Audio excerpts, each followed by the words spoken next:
नमस्कार, आप सबका स्वागत है let's crack UPSC CSC Hindi पर। मैं ललित यादव आप सबका बहुत बहुत हार्दिक अभिनंदन करता हूं। चलिए तो क्लास स्टार्ट करने से पहले जो मेरे दोस्त मुझे नहीं जानते, मेरा नाम ललित यादव है। मैंने डबल एमए किया है लोक प्रशासन और राजनीति विज्ञान दोनों विषयों से। गोल्ड मेडलिस्ट रहा हूं, अपनी यूनिवर्सिटी में फर्स्ट पोजीशन पर रहा हूं। एमफिल किया है, वहां पर भी मैं गोल्ड मेडलिस्ट रहा हूं। बीएड किया है, सीटेट क्वालिफाई है, नेट क्वालिफाई है मेरा लोक प्रशासन और राजनीति विज्ञान दोनों विषयों से सेपरेटली मैंने नेट क्वालिफाई किया हुआ है। बाकी अगर आपको फ्री पीडीएफ चाहिए क्लासेस का तो ये फ्री पीडीएफ के लिए इस टेलीग्राम चैनल को ज्वाइन कर लीजिए। टेलीग्राम चैनल का नाम है अनअकैडमी ललित यादव की पाठशाला ऑफिशियल। अनअकैडमी ललित यादव की पाठशाला ऑफिशियल, फिर से बोलता हूं, अनअकैडमी ललित यादव की पाठशाला ऑफिशियल। यहां पर आपको सारे पीडीएफ भी मिल जाएंगे। आप डायरेक्टली मेरे से कांटेक्ट करना चाहते हैं, मेरे से गाइडेंस लेना चाहते हैं, बात करना चाहते हैं, टेलीग्राम चैनल ज्वाइन कर लीजिए। वहां पर सब चीजें मौजूद हैं, डायरेक्टली मेरे से कांटेक्ट कर पाएंगे। बाकी अगर आपको कंप्लीट कोर्स करना है, बहुत डिटेल से स्टडी करना है प्रॉपर मेंटरशिप के साथ, तो आप अनअकैडमी का कोर्स ले सकते हैं, क्योंकि अनअकैडमी के कोर्स के बहुत सारे बेनिफिट्स हैं जो आपको कहीं नहीं मिलेंगे। फॉर एग्जांपल, सबसे पहला बेनिफिट, एक सब्सक्रिप्शन लेने से, एक सिंगल सब्सक्रिप्शन लेने से आपको इंडिया के सारे टॉप टीचर्स की क्लासेस मिल जाएंगी। लगभग 150 प्लस एजुकेटर्स हैं अनअकैडमी पर, आपको सभी टीचर्स की क्लासेस का एक्सेस मिलेगा। आप उनकी कोई भी क्लास किसी भी टाइम देख सकते हैं। ठीक है, आप हिंदी इंग्लिश बाइलिंगुअल तीनों मोड में क्लासेस मिलेंगी एक ही सिंगल सब्सक्रिप्शन से, यानी कि तीनों का एक्सेस रहेगा, अलग से कुछ नहीं करना पड़ेगा, अलग अलग लैंग्वेज के लिए अलग अलग सब्सक्रिप्शन नहीं, एक ही सब्सक्रिप्शन से तीनों मिल जाएंगे। जो देखना है देखिए, लाइव और रिकॉर्डेड दोनों सेशंस अवेलेबल रहेंगे। आप जैसा सेशन देखना चाहते हैं देखिए, कितनी भी बार देखिए, ये सब फीचर्स अनअकैडमी पर हैं। और बहुत सारे रिजल्ट अनअकैडमी से रेगुलर होते हैं। देखिए हर साल 150 से भी ज्यादा 170-80 के आसपास रिजल्ट अनअकैडमी से हो रहे हैं। बहुत सारे टॉपर्स अनअकैडमी से पढ़ करके एग्जाम क्रैक करके निकल रहे हैं, तो आप भी उनमें से एक हो सकते हैं अगर आप तैयारी कर रहे हैं। अब जब भी अनअकैडमी का सब्सक्रिप्शन लेना चाहते हैं ना, तो आपकी मैं एक बहुत बड़ी हेल्प कर सकता हूं अनअकैडमी सब्सक्रिप्शन में। हेल्प ये कि जब भी आप कोर्स लेंगे, जैसे अनअकैडमी का सब्सक्रिप्शन का ये प्लेटफॉर्म ओपन करेंगे, तो यहाँ पर आइकॉनिक प्लस लाइट 3 तरीके के कोर्स दिखेंगे। इन सब में मैं आपकी एक बहुत बड़ी हेल्प कर सकता हूं। क्या? जब भी आप कोर्स सेलेक्ट करेंगे तो आपको मैं फीस में डिस्काउंट दिलवा सकता हूं। डिस्काउंट के लिए कैसे होगा? आप जब कोर्स सेलेक्ट करते हैं तो यहां पर नीचे एक कोड डालने का ऑप्शन आता है, रेफरल कोड डालने का ऑप्शन आता है इधर। तो उस रेफरल कोड में आपको ये डालना है LYLIVE, इसको अप्लाई कर देना है, फीस में डिस्काउंट हो जाएगा। जो भी अनअकैडमी पर ऑफर चल रहा होगा वो ऑफर आपको मिल जाएगा। Discount time to time change होता रहता है, कभी 10%, कभी 20%, 25% भी होता है। कई बार आपको एक्सटेंड कोर्स 3 4 6 महीने एक्स्ट्रा मिल जाते हैं। बहुत सारे ऑफर्स आते हैं। जो भी ऑफर है सब ऑफर इस कोड से मिलेंगे। इसको कोड टू सक्सेस बोलते हैं। रीजन क्या? कि फीस में डिस्काउंट, इसके साथ साथ मेरी पर्सनल गाइडेंस मिलेगी। मैं अपने सारे स्टूडेंट्स को पर्सनली गाइड करता हूं, 1-on-1 गाइड करता हूं। देखिए आपकी कमियां क्या हैं, आपकी खूबियां क्या हैं, आपकी सिचुएशन को देखते हुए, आपकी कमियों को दूर करते हुए आपके लिए एक अलग से स्ट्रेटेजी बनाने की जरूरत पड़ती है। और वो एक टीचर ही कर सकता है, क्योंकि वो ज्यादा बेहतर तरीके से आपकी सिचुएशन को समझ सकता है, क्योंकि सबकी सिचुएशन एक जैसी नहीं होती है। तो इसलिए आपकी इस एग्जाम की तैयारी में एक टीचर का, एक मेंटर का होना बहुत जरूरी है। गाइडेंस मैं खुद देता हूं, बिना मैनेजर असिस्टेंट के देता हूं। और मेरा यही मानना है कि मैनेजर असिस्टेंट के माध्यम से गाइडेंस नहीं होती है। उनके माध्यम से गाइडेंस होती है तो फिर सब लोग आईएएस बन जाते हैं। आईएएस यूपीएससी का एग्जाम क्रैक करने के लिए टीचर की गाइडेंस चाहिए। तो मैं खुद ही गाइड करता हूं। आप जब भी मेरे से कॉल करेंगे, कांटेक्ट करेंगे, आपकी डायरेक्ट बात, सीधी बात मेरे से होगी। मेरी टीम सोशल मीडिया पर, बाकी जगह पर रिप्लाई करती है, लेकिन कॉल करते हैं तो मैं ही रिसीव करता हूं, और कॉल बैक भी मैं करता हूं। हाँ, कई बार लेट जरूर हो जाता है, क्योंकि इतने सारे बच्चों के साथ मैं बात कर रहा हूं, क्लासेस भी ले रहा हूं। तो आपको चिंता नहीं करना। आप जब भी कॉन्टैक्ट करेंगे विद इन 24 to 36 आवर्स, 36 घंटे के अंदर अंदर मैं आपको वापस करूंगा कॉन्टैक्ट, और आपकी डायरेक्ट बात मेरे से हो जाएगी। आपको मेरे से गाइडेंस लेनी है, अनअकैडमी का सब्सक्रिप्शन लेना है, जो भी चीज जानने आप बिंदास मेरे से बात कर सकते हैं। सब्सक्रिप्शन लेना है तो कॉल जरूर कर लेना। सब्सक्रिप्शन लेने से पहले मेरे से एक बार कांटेक्ट जरूर कर लेना, क्योंकि बिना रेफरल कोड के कोई फिर बाद में आपको जब गाइडेंस नहीं मिलती तो फिर परेशान हो जाते हैं बहुत सारे की बच्चे की, सर हमने तो ऐसे ऐसे ले लिया लेकिन अब क्या करें। तो फिर उसके बाद हम भी कोई सपोर्ट नहीं कर पाएंगे। इसलिए पहले ही समझदारी से आना है, LY लाइव कोड लगा करके सब्सक्रिप्शन लेना है। हर हफ्ते एक नया बैच शुरू होता है। फाउंडेशन बैच अनअकैडमी पर शुरू हो चुका है, बिल्कुल बेसिक से एकदम जीरो से। आप ईएमआई पर भी सब्सक्रिप्शन ले सकते हैं, मंथली बेसिस पर भी सब्सक्रिप्शन ले सकते हैं, यानी कि आपको एक साथ पूरा पैसा देने की भी जरूरत नहीं है। और आपके पास अगर पैसा नहीं भी है तो भी मैं आपको एजुकेशन लोन से सब्सक्रिप्शन दिला सकता हूं। सबसे इंपॉर्टेंट चीज, अपनी गारंटी पर आपको मैं एजुकेशन लोन दिला दूंगा, चाहे आपके अकाउंट में एक भी रुपया ना हो। ठीक है, फ्री तो नहीं करा सकते हैं क्योंकि हमारा नहीं है, हम भी एज ए टीचर पढ़ाते हैं, लेकिन मेरी तरफ से जो हेल्प हो सकती है मैं आपकी हेल्प करा दूंगा। ठीक है, आप मेरे से कॉन्टेक्ट कर लेना, जितनी हेल्प बन पाएगी पूरी हेल्प करेंगे, ये मेरा आपसे वादा है। कॉन्टेक्ट करने के लिए मैंने आपको बता दिया, Telegram channel Unacademy Lalit Yadav की पाठशाला ऑफिशियल, अनअकैडमी ललित यादव की पाठशाला ऑफिशियल ज्वाइन कर लीजिए। वहां पर सब चीजें, सारी डिटेल्स मिल जाएंगी, डायरेक्ट मेरे से कॉन्टेक्ट कर पाएंगे। ये कुछ मेरे एरियाज हैं जो मैं पढ़ाता हूं, तो इनकी क्लासेस भी आपको मिल जाएंगी। यूट्यूब पर आप मेरे नाम से सर्च करेंगे तो बहुत सारी क्लासेस आपको मिल जाएंगी। ये टेलीग्राम चैनल है, ये कोड है, इस कोड को याद रखिएगा, LYLIVE, और क्लास को लाइक शेयर करते जाना है, एकदम बिल्कुल हाई जोश के साथ क्लास में एंट्री करनी है। अब क्लास लंबी चलेगी, ये एक बेसिक इंफॉर्मेशन थी जो मैंने आपको बता दी, एक हाई जोश के साथ रहना है। अनअकैडमी का कोर्स जब भी लें, कोड याद रखिएगा, LY लाइव लगाना है, मेरे से बात कर लेनी है, तो एकदम हाई जोश बताने सब दोस्त कैसे, हाउ इज द जोश, आंसर आना चाहिए high sir, how is the जोश। एक हाई जोश के साथ सब लोग आंसर दीजिए और सेशन को हम स्टार्ट करते हैं। चलिए तो मैं सेशन स्टार्ट करता हूं एकदम। तो अगर हम भारत की बात करते हैं तो वहां पर जाने से पहले आप यहां पर इस कैटेगरी को देखिए। तो हम भारतीय सरकार की जब बात करते हैं, तो अगर मैं आपको कहूं कि भारत की सरकार का मतलब क्या है, तो मैं अगर कहूं कि भारत की सरकार का मतलब केवल मंत्रिपरिषद या मंत्रिमंडल है, तो क्या यह वास्तविक सत्य होगा? क्या यह चीज कहना संवैधानिक दृष्टिकोण से सत्य होगा? तो यह चीज ध्यान रखना, हां या ना में आपको उत्तर देना है। तो आप सबका उत्तर आना चाहिए नहीं होगा। क्यों? क्योंकि जब हम बात करते हैं भारत में सत्ता के बारे में, कार्य प्रणाली के बारे में, तो यहां पर सत्ता का विभाजन देखने को आपको मिलता है, आपको डिस्ट्रीब्यूशन ऑफ पावर मिलता है, यानी कि सत्ता का बंटवारा देखने को मिलता है। भारत में कोई भी एक अंग ऐसा नहीं है जो पूर्ण रूप से सत्ता पर कब्जा करके या पूर्ण रूप से प्रभुत्व रखता हो। तो हम जब संघवाद की प्रवृत्ति को देखते हैं, तो संघवाद की प्रवृत्ति में दो तरीके से सत्ता का बंटवारा आपको देखने को मिलता है। एक आप देखोगे बराबर हॉरिजॉन्टल, और एक वर्टिकल। हॉरिजॉन्टल मतलब जब आप इसको इक्वली देखेंगे तो सरकार के अंग के रूप में आपको कार्यपालिका, विधायिका और न्यायपालिका, इस लेजिस्लेचर को हम बोलते हैं विधायिका, ठीक है, इसको हम कहेंगे विधायिका। एग्जीक्यूटिव को हम बोलेंगे कार्यपालिका, कार्यपालिका, और जुडिशरी को हम बोलेंगे न्यायपालिका। देखिए बहुत ही बेसिक से मैं क्लास शुरू करूंगा और बहुत ही बेसिक से उठते हुए चलेंगे धीरे धीरे, तो सामान्य से कॉन्सेप्ट से चीजों को उठाएंगे। तो ऐसे में ये तो हो गया हॉरिजॉन्टल डिस्ट्रीब्यूशन। और जब वर्टिकल डिस्ट्रीब्यूशन की बात करते हैं, यानी कि ऊपर से नीचे की डिस्ट्रीब्यूशन की बात करते हैं संघवाद में, तो उसमें आपके सामने आता है केंद्र सरकार, राज्य सरकार और स्थानीय सरकार। तो आज की इस चर्चा में हम इस अंग की बात करेंगे जिसको हम बोलते हैं एग्जीक्यूटिव।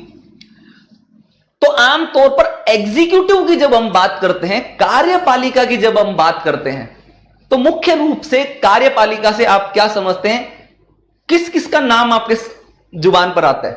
वो लोग आप मेरे को कमेंट बॉक्स में लिख करके बताओगे। यहां पर जल्दी से बताइए कि जब भी हम एग्जीक्यूटिव की बात करते हैं तो आपके दिमाग में कौन आता है, किसका नाम आपको देखने को आता है कि कार्यपालक कौन है, आखिरकार किस तरीके की कार्यपालिका होती है? तो काफी अभिषेक स्वामी मिल जाएगी दोस्त, अभिषेक मिल जाएगी, ठीक है, जो है वो सारी मिल जाएगी। और कुछ भी दिक्कत है आप मेरे को कॉल कर लेना। अभी क्लास पर फोकस करेंगे, मैं बिल्कुल कोई कमेंट नहीं लेने वाला हूं, आप क्लास पर फोकस करना है, ठीक है, हम यहीं से बात करेंगे।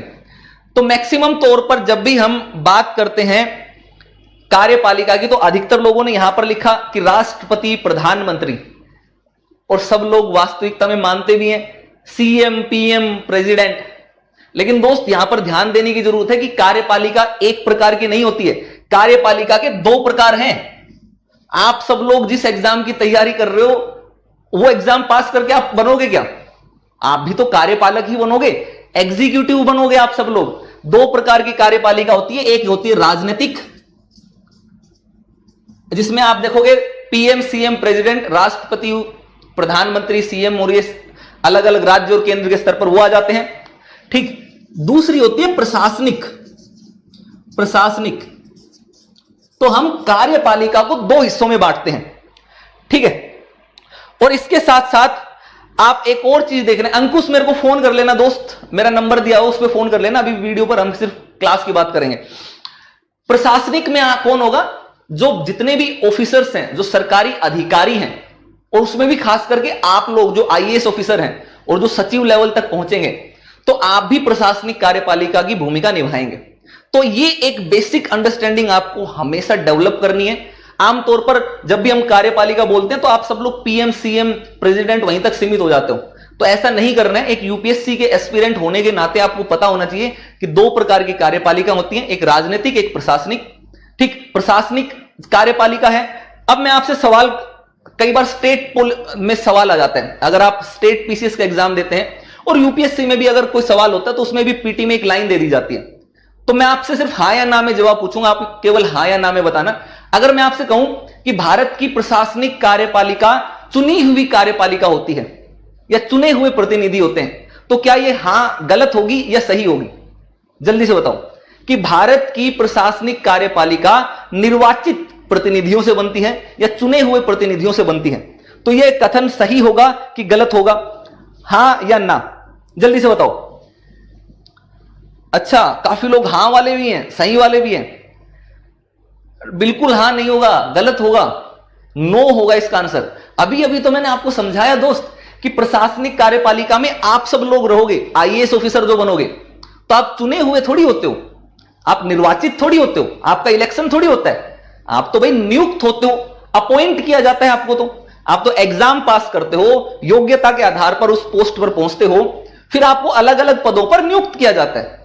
तो प्रशासनिक कार्यपालिका जो होती है इसको हम बोलते हैं नियुक्त, ध्यान रखिए, इसको हम बोलते हैं नियुक्त, ठीक। और जो ये राजनीतिक कार्यपालिका होती है इसको हम बोलते हैं निर्वाचित।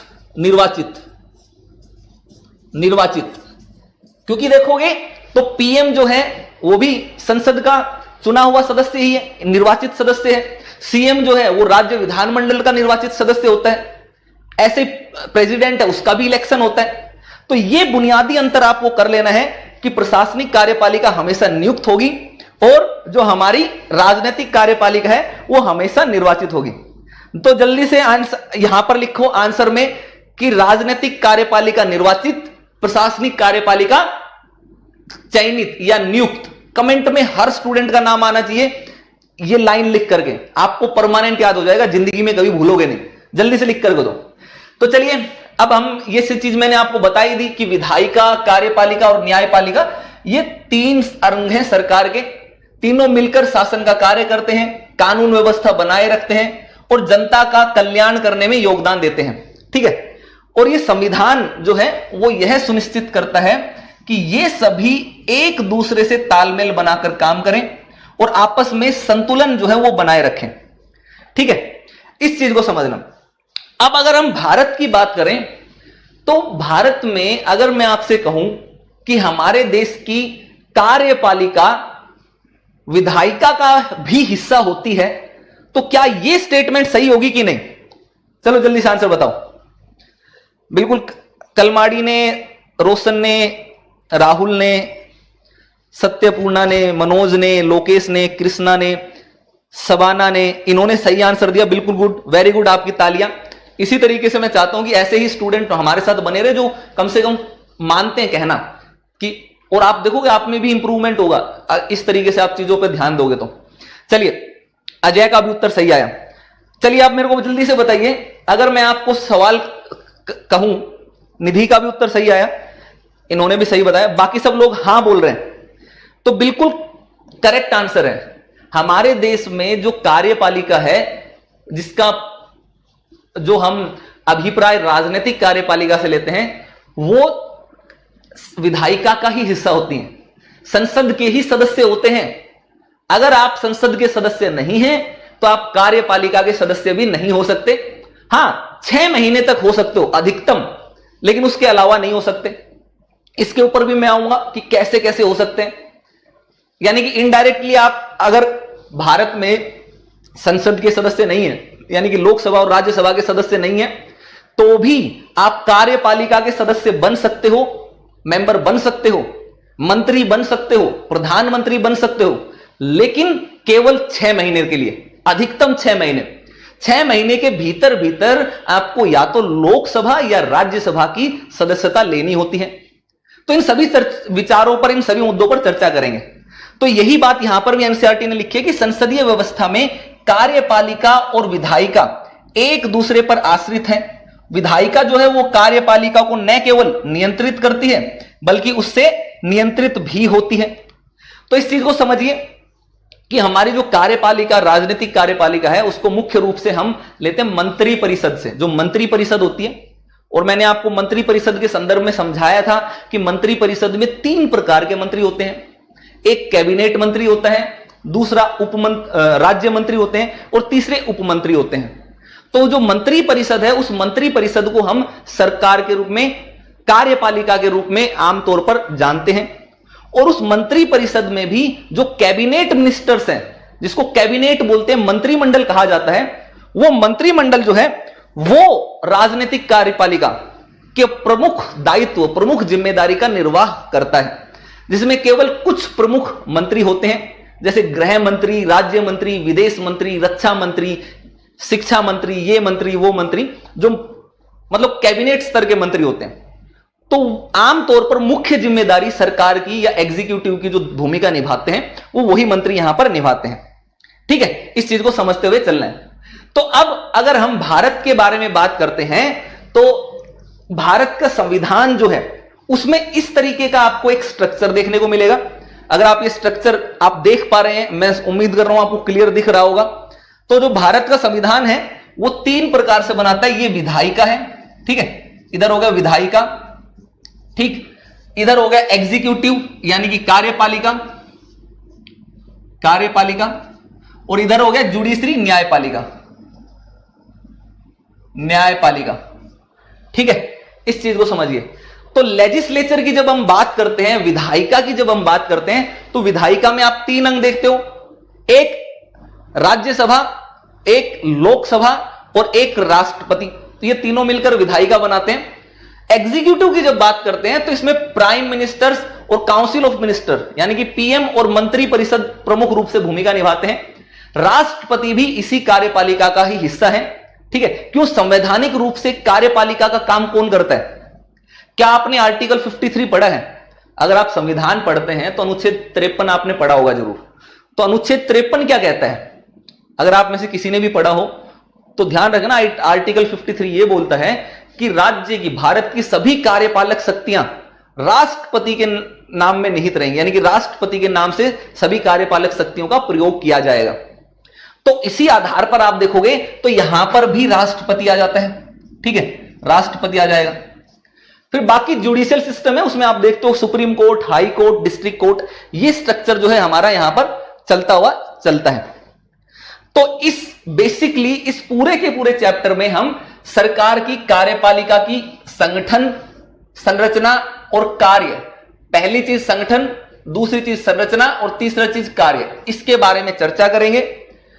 और इसमें आप कई सारी चीजें समझ पाओगे कि संसदीय और राष्ट्रपति प्रणाली की कार्यपालिका में अंतर क्या है, भारत के राष्ट्रपति की संवैधानिक स्थिति क्या है, मंत्री परिषद की संरचना और कार्य के बारे में भी आप जान जाओगे, प्रशासनिक मशीनरी के महत्व और कार्यों के बारे में भी आप जान जाओगे।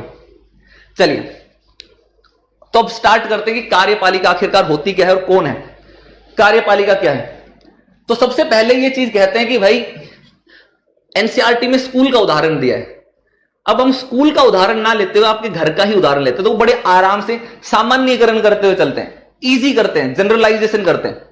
आपका घर है, तो आपके घर में आप देखोगे तो आपका घर का प्रमुख रूप से प्रशासन किसके द्वारा चलाया जाता है?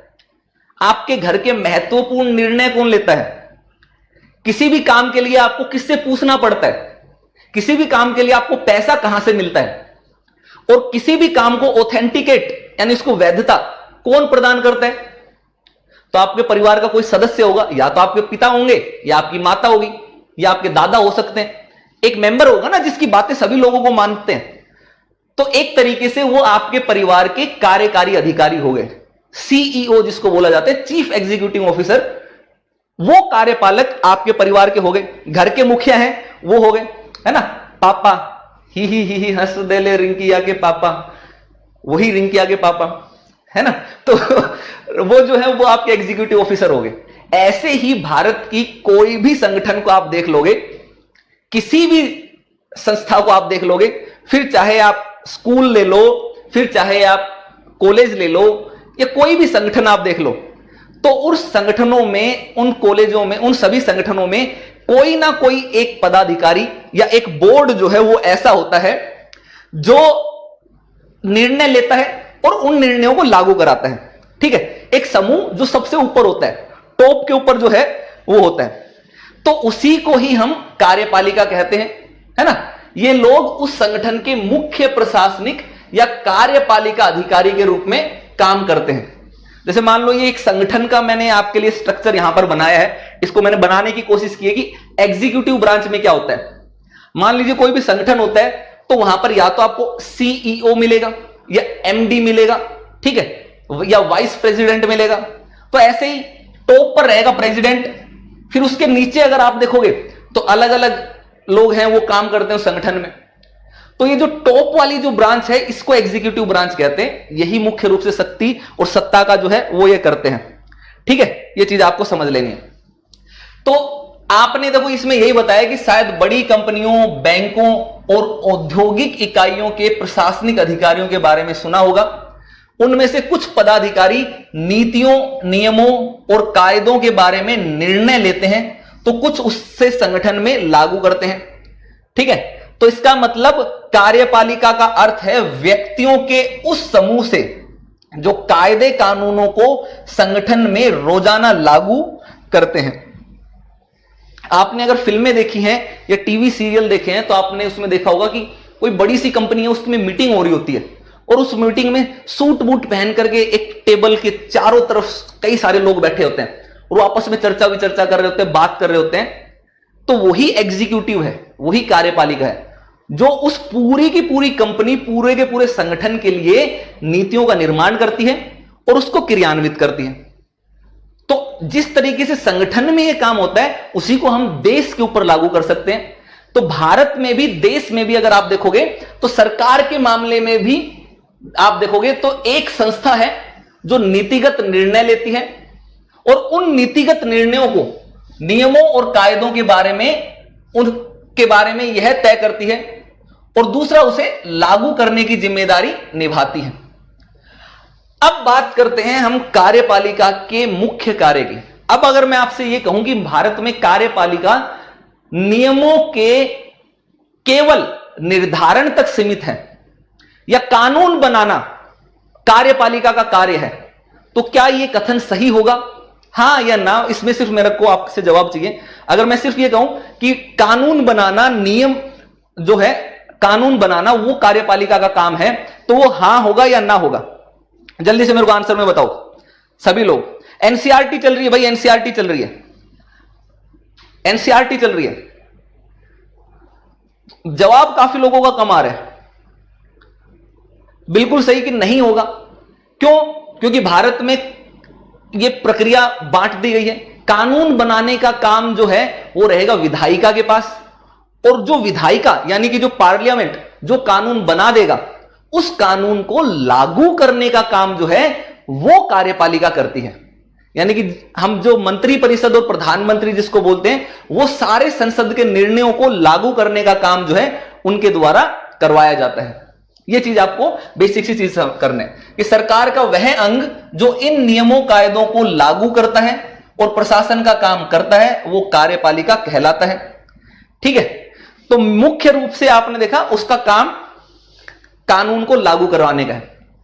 एक और चीज समझने वाली बात है और वो ये कि अगर मैं ये आपसे पूछूं कि भारत की कार्यपालिका नीति निर्माण का कार्य भी करती है, तो क्या यह कथन सही होगा या गलत होगा? हां या ना में केवल आपको आंसर देना है। अगर मैं आपसे कहूं कि भारत की कार्यपालिका नीति निर्माण में भी का भी काम करती है, तो क्या यह कथन सही होगा? सभी लोग आंसर बताइए।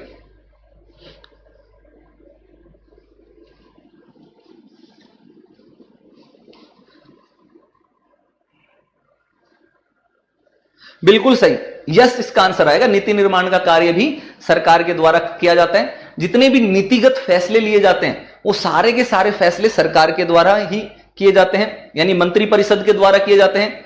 हां, अगर उन नीतिगत फैसलों उनसे संबंधित कोई कानून बनाना है तो वो कानून बनाने का काम संसद करेगा, लेकिन नीतियां बनाना, पॉलिसीज बनाना और उन पॉलिसीज को एग्जीक्यूट करना कानूनों के अधीन रहते हुए वो सारा का सारा काम एग्जीक्यूटिव का होता है।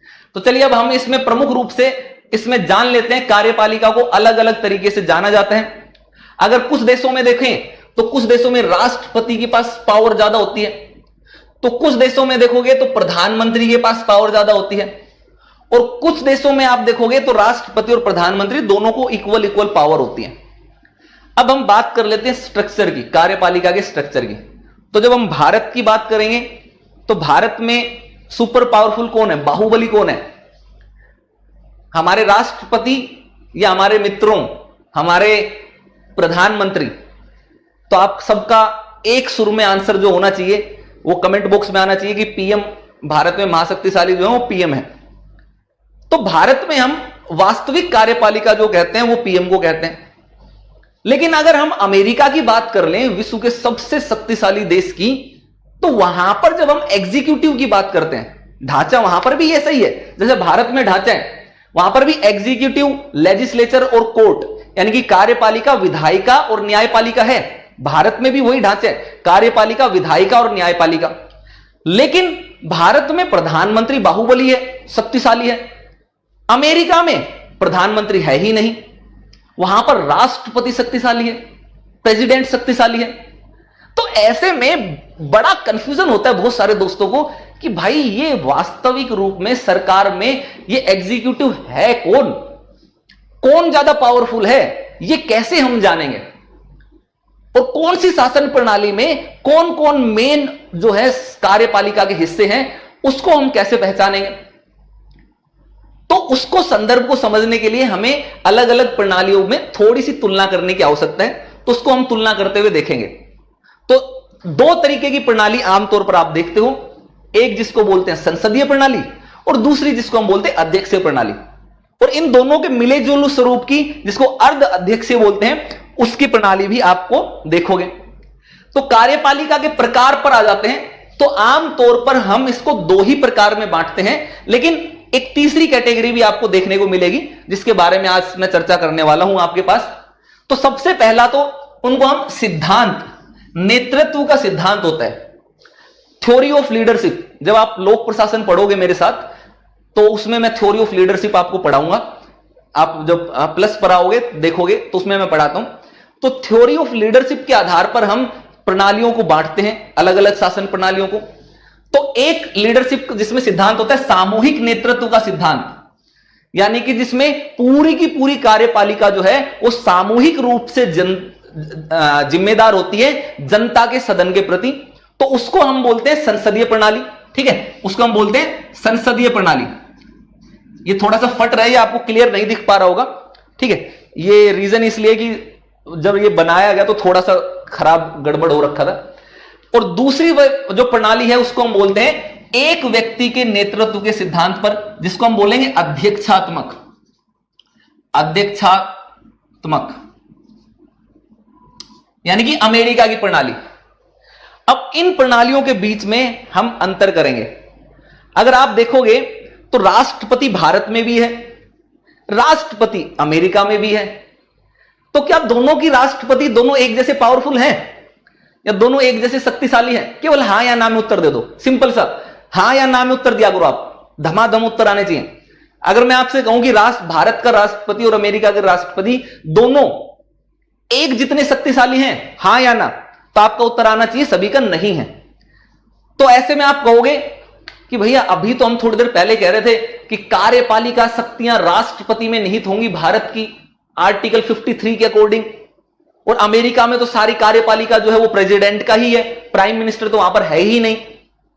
तो भारत के राष्ट्रपति और अमेरिका के राष्ट्रपति की शक्तियों में इतना अंतर कैसे हो गया? थोड़ा सा कंफ्यूजन होगा ना। तो यहां पर थोड़ा सा चीज है वो चेंज हो जाती है। वो चेंज ये हो जाती है कि भारत में संसदीय लोकतंत्र है। संसदीय प्रणाली में क्या होता है कि जो कार्यपालिका है वो संसद के प्रति, जनता के जो सदन है यानी कि लोकसभा, निचला जो सदन है उसके प्रति जिम्मेदार होते हैं। अध्यक्षीय प्रणाली जो है, जिसको हम प्रेसिडेंशियल फॉर्म ऑफ गवर्नमेंट बोलते हैं, जैसे अमेरिका में है, उसमें राष्ट्रपति का इलेक्शन डायरेक्ट होता है। ठीक है, तो राष्ट्रपति जो है अमेरिका की संसद के प्रति उत्तरदायी नहीं होता। अमेरिका की संसद में अगर राष्ट्रपति की पार्टी को बहुमत नहीं है तो भी राष्ट्रपति अपने पद पर बना रहेगा। लेकिन भारत की परिस्थिति में अगर देखोगे तो भारत में अगर हमारी कार्यपालिका यानी कि हमारे प्रधानमंत्री, उसको संसद में बहुमत नहीं है यानी कि लोकसभा में बहुमत नहीं है, तो उसको अपने पद से त्यागपत्र देना पड़ेगा। यह कॉन्सेप्ट जो है आपको यहां पर सीधे हुए समझते हुए चलना है। तो संसदीय प्रणाली में जो होता है, सरकार का प्रमुख प्रधानमंत्री होता है, अध्यक्षात्मक में प्रमुख होते हैं राष्ट्रपति। ठीक है, अब प्रधानमंत्री जो है भारत में उसका डायरेक्ट इलेक्शन नहीं होता है, वो आमतौर पर एक एमपी के तौर पर, सांसद के तौर पर चुन करके संसद में जाता है। बहुमत दल जो होता है, बहुमत दल का जो नेता है उसको प्रधानमंत्री नियुक्त किया जाता है। यहां पर क्या होता है कि यहां पर राष्ट्रपति का चुनाव जो है आमतौर पर प्रत्यक्ष मतदान से होता है, डायरेक्ट उनका इलेक्शन होता है। भारत में प्रधानमंत्री है वो विधायिका के प्रति जवाबदेह है संसदीय प्रणाली में। तो ये भारत का ही नहीं, हम इंग्लैंड की भी बात करते हैं, ब्रिटेन की भी बात करते हैं। ब्रिटेन और भारत दोनों में जो प्रधानमंत्री है वो संसद के प्रति जिम्मेदार है। अध्यक्षात्मक में अगर आप देखोगे तो वो विधायिका के प्रति जवाबदेह नहीं होती है। सर्वोत्तम उदाहरण जो देखोगे तो वो भारत है और ब्रिटेन है, और इसका देखोगे तो संयुक्त राज्य अमेरिका है। ठीक है, अब इन दोनों के बीच की भी एक ऐसी संस्था है जहां पर आप देखोगे जिसको हम कहते हैं अर्ध अध्यक्षात्मक। इसका मतलब यह है कि प्रधानमंत्री और राष्ट्रपति दोनों के पास कुछ कुछ शक्तियां होती हैं। हालांकि राष्ट्रपति के पास अधिक शक्तियां होती हैं, लेकिन प्रधानमंत्री भी है वो बिल्कुल पावरलेस नहीं होता। और प्रधानमंत्री और राष्ट्रपति दोनों का डायरेक्ट इलेक्शन होता है, सीधा प्रत्यक्ष चुनाव होता है। तो अगर मैं आपसे उदाहरण के लिए पूछ लूं कि ये अर्ध अध्यक्षात्मक प्रणाली कहां मिलती है, हमारे पड़ोसी देशों में मिलती है, जहां पर राष्ट्रपति भी डायरेक्ट इलेक्शन होता है और प्रधानमंत्री पीएम का भी डायरेक्ट इलेक्शन होता है। तो आप लोग जल्दी से कमेंट में बॉक्स में बताओ, तब तक मैं आपको समझाता हूं कि अर्ध अध्यक्षात्मक में क्या होता है। इसमें देखो क्या होता है कि भाई राष्ट्रपति जो है वो देश का प्रमुख होता है और जो प्रधानमंत्री है वो सरकार का प्रमुख होता है।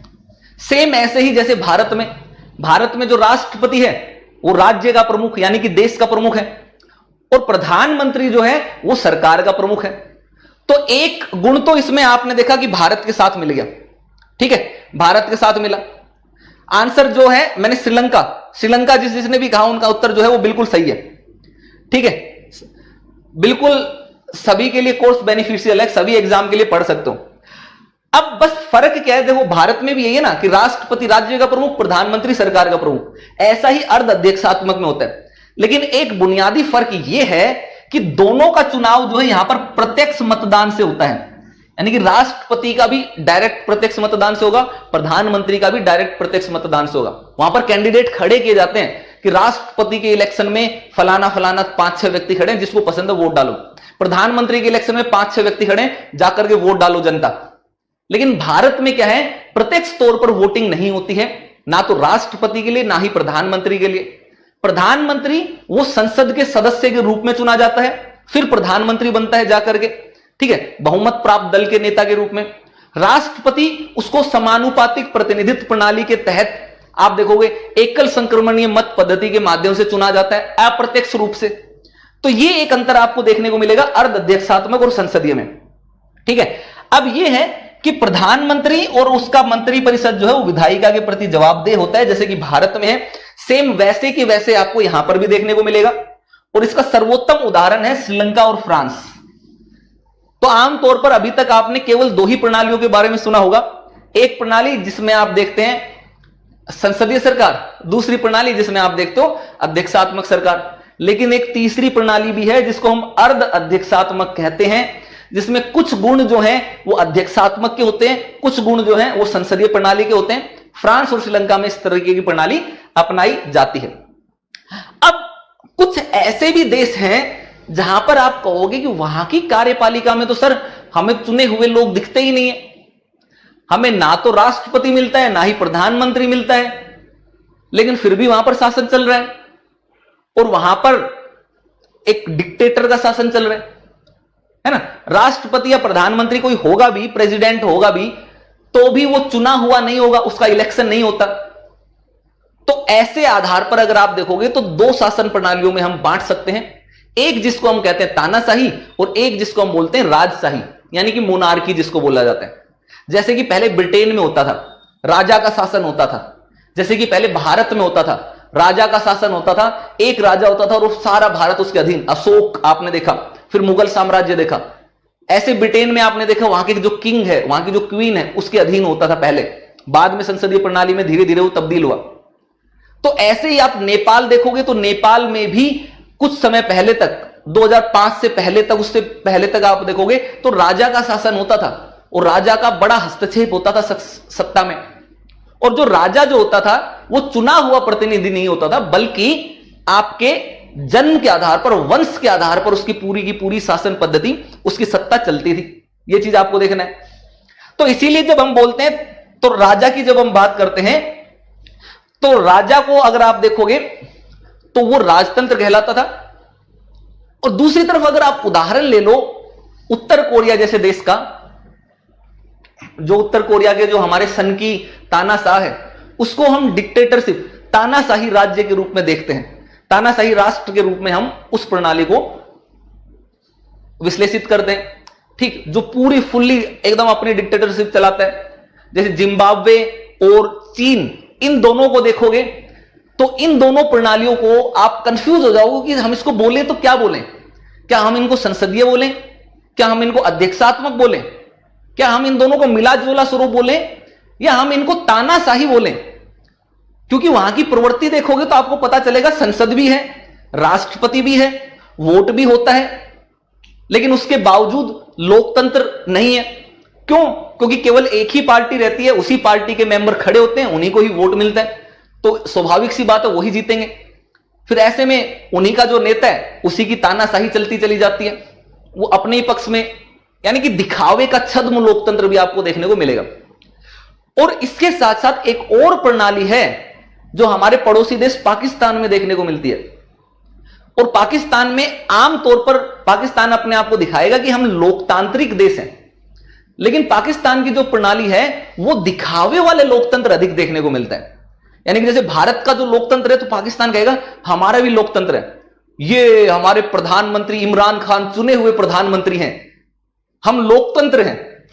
इमरान खान भी आकर के बोलेगा पाकिस्तान की आवाम एक लोकतांत्रिक सरकार के तहत इस समय कोरोना के मामले से बड़ी मेहनत से जूझ रही है। इस तरीके से वो कुछ भाषण बोलते हैं तो आपको लगेगा हां भाई, पाकिस्तान में इमरान खान तो इलेक्टेड हैं, चुने हुए प्रधानमंत्री हैं, तो वहां पर भी लोकतंत्र है। लेकिन यहां पर देखना है कि यहां पर कथनी और करनी में अंतर है।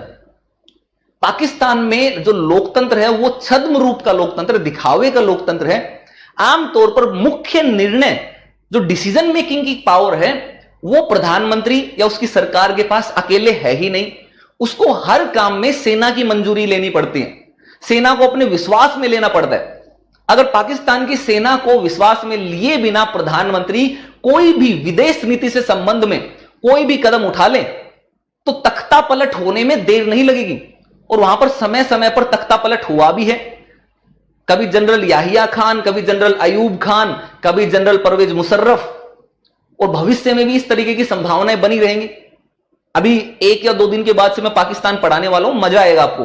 भारत पाकिस्तान संबंध शुरू करूंगा 11 बजे से रात में, कुछ दिनों के बाद से, कल या परसों से शुरू हो जाएंगे, आपको नोटिफिकेशन आ जाएगा, तब आपको बड़े डिटेल्स उसमें चर्चा करूंगा। लेकिन एक चीज आपको जो समझने वाली है वो ये है कि पाकिस्तान जिस लोकतंत्र का दिखावा करता है वो लोकतंत्र है ही नहीं। वहां पर मुख्य पावर, मुख्य शक्ति अभी भी सेना के पास ही है। और इसका सबसे प्रमुख उदाहरण आप देखोगे तो परमाणु बम को लेकर के हम देख सकते हैं। किसी भी देश की सबसे बड़ी शक्ति क्या है? अगर हम बात करें किसी भी देश की सबसे बड़ी सुपर पावर, सबसे खतरनाक शक्ति क्या है, तो पाकिस्तान के पास भी परमाणु बम है, भारत के पास भी परमाणु बम है। तो परमाणु बम सबसे खतरनाक शक्ति है। अमेरिका के पास भी परमाणु बम है, उत्तर कोरिया के पास भी परमाणु बम है। तो अब आप देखो कि जब भी अगर आपने फिल्में देखी हो या आपने हमारे लोकतंत्र के बारे में पढ़ा हो तो आप देखोगे कि परमाणु बम को लॉन्च करने का आदेश देने का अंतिम अधिकार, अंतिम सत्ता जो है वो भारत में हमारे प्रधानमंत्री के पास है, अमेरिका में अमेरिका के राष्ट्रपति के पास है, उत्तर कोरिया में उसके तानाशाह किम जोंग के पास है, जो वो स्पष्ट दिखाता है कि उसकी तानाशाही है। लेकिन हम अगर पाकिस्तान की बात करें तो देखो, भारत और अमेरिका इन दोनों में लोकतंत्र है, डेमोक्रेसी है, तो परमाणु बम की शक्ति चुनी हुई सरकार, चुने हुए प्रतिनिधि के पास है, यानी कि प्रधानमंत्री और राष्ट्रपति अमेरिका के, तो इनके पास क्या है, चुने हुए व्यक्ति हैं, जनता के चुने हुए व्यक्ति हैं, विश्वास पात्र व्यक्ति हैं, तो ये जिम्मेदार व्यक्ति हैं, ये कभी भी गलत कदम उठाने की हिम्मत नहीं करेंगे या नहीं उठाएंगे। लेकिन अमेरिका, पाकिस्तान को अगर हम देखेंगे तो पाकिस्तान में तो चुनी हुई सरकार इमरान खान की है, प्रधानमंत्री की है, लेकिन भाई परमाणु बम दबाने का जो बटन है, जो अंतिम शक्ति है, अंतिम आदेश देने की शक्ति है, वो उसके पास नहीं है, वो है सेना के जनरल के पास। तो इसका मतलब आपको यह समझ में आएगा कि जो मेन पावर जो है वो अभी भी सेना ही अपने कब्जे में रखती है, और हर मामले में वहां की सरकार सेना की अनुमति या सेना की सहमति से ही काम करती है। तो दिखावे का लोकतंत्र आपको देखने को वहां पर मिलता है। तो ये दो चीजों में आपको यहां पर चल लेना है। अब बात कर लेते हैं भारत में और बाकियों में, अध्यक्षात्मक व्यवस्था की बात कर लेते हैं कि अध्यक्षात्मक व्यवस्था में क्या होता है और संसदीय व्यवस्था में क्या होता है। ये मैप आप देखो तो ये मैप थोड़ा थोड़ा सा आपको दिखेगा, तो आप इसमें कैटेगराइज कर सकोगे सारी की सारी चीजें कि कौन कौन से राज्य ऐसे, जैसे ये बिल्कुल एकदम लाइट येलो है, ये सिंगल पार्टी राज्य है। सिंगल पार्टी मतलब यानी एक ही दल जो है यहां पर राजनीति में बहुमत में यहां पर रहता है, ठीक है। ऐसे ही आप देखोगे तो बिल्कुल जो ये नीला रंग का है, ठीक है, लाइट जो है, ये पार्लियामेंट्री कॉन्स्टिट्यूशनल रिप्रेजेंटेशन बताता है, यानी कि संसदीय लोकतांत्रिक प्रतिनिधित्व। तो इसमें भारत है, अमेरिका है, ठीक है, ये काफी सारे देश आपको देखने को मिल जाएंगे। तो इसका आप एक स्क्रीनशॉट ले लेना है। हम बात कर लेते हैं अध्यक्षात्मक प्रणाली की, फिर हम भारत की संसदीय प्रणाली पर आएंगे, क्योंकि प्रेसिडेंशियल फॉर्म के बारे में जानना बहुत जरूरी है आपके लिए। तो अगर हम जब भी बात करते हैं तो प्रेसिडेंशियल फॉर्म की, तो जैसे अध्यक्षात्मक संसदीय प्रणाली में अगर मैं आपसे एक क्वेश्चन पूछूंगा, आप सब लोग मेरे को उत्तर देना कि भारत में राज्य का प्रमुख और सरकार का प्रमुख दोनों एक ही व्यक्ति है, क्या यह कथन सही है, हां या ना? बस हां या ना में आप आंसर देने वाले हैं। जल्दी से आंसर दो, आपके आंसर का वेट है मेरे को, जल्दी से आप आंसर दीजिए कि भारत के संदर्भ में अगर हम बात करें हां या ना, तो क्या राज्य का प्रमुख और सरकार का प्रमुख दोनों एक ही व्यक्ति है?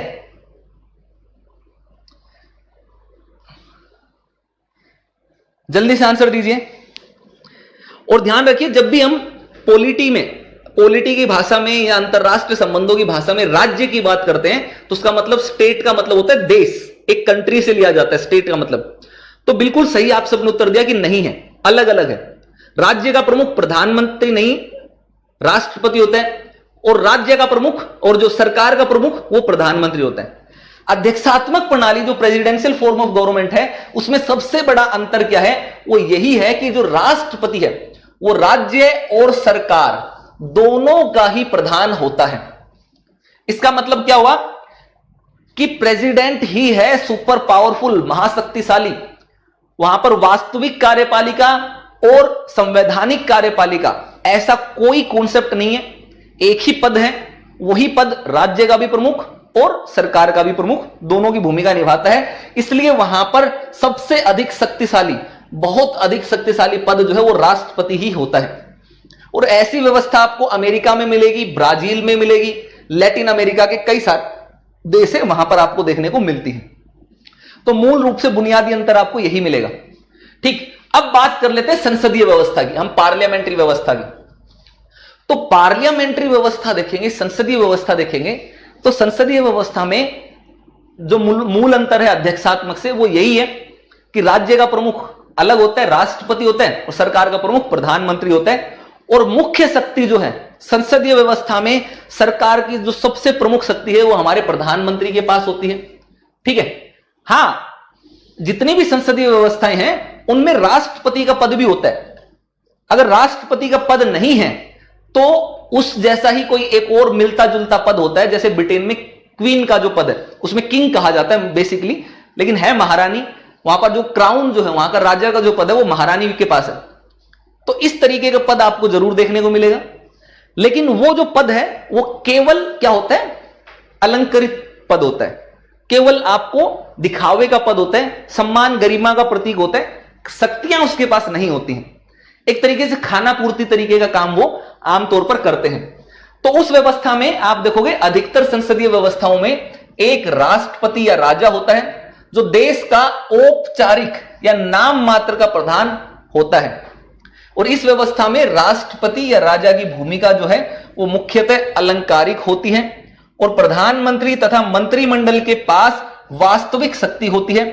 जर्मनी, इटली, जापान, इंग्लैंड, पुर्तगाल ये ऐसी व्यवस्था है जहां पर राजा भी होता है और प्रधानमंत्री भी होता है, पीएम भी होगा और वहां पर क्राउन राजा भी रहेगा। भारत में क्या होगा, पीएम भी होगा और राष्ट्रपति भी होगा। यह चीज आपको यहां पर देखने को मिलती है। अर्ध अध्यक्षात्मक व्यवस्था मैंने आपको बता दी कि अर्ध अध्यक्षात्मक जो तीसरे प्रकार की व्यवस्था है उसको जब हम समझेंगे तो अर्ध अध्यक्षात्मक व्यवस्था में आपको क्या मिलता है, राष्ट्रपति और प्रधानमंत्री दोनों होते हैं, ठीक, दोनों ही निर्वाचित होते हैं। लेकिन संसदीय व्यवस्था के विपरीत उनमें राष्ट्रपति को दैनिक कार्यों के संपादन में महत्वपूर्ण शक्तियां प्राप्त हो सकती हैं। ठीक है, इसका मतलब यह है कि आप देखोगे कि भारत की संसदीय प्रणाली में राष्ट्रपति प्रधानमंत्री दोनों हैं, लेकिन दोनों डायरेक्टली इलेक्टेड नहीं है, डायरेक्टली चुने हुए नहीं है।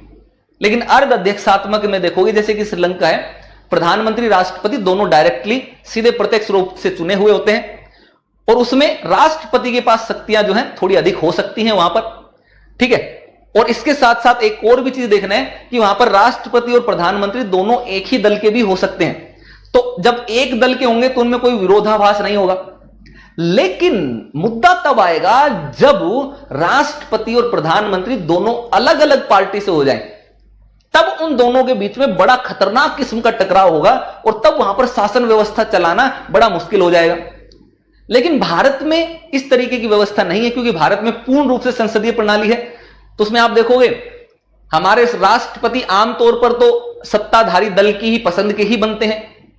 आपने अगर मेरी कहानी सुनी हो, एम लक्ष्मीकांत की मेरी क्लास देखी हो राष्ट्रपति वाली, तो उसमें मैंने समझाया था कि इंदिरा गांधी के काल से ही ये एक परंपरा चल पड़ी कि राष्ट्रपति वही जो पीएम मन भाए, यानी कि राष्ट्रपति वही बने जो प्रधानमंत्री की पसंद का हो, नहीं तो बाकी बीच में टकराव बहुत होगा।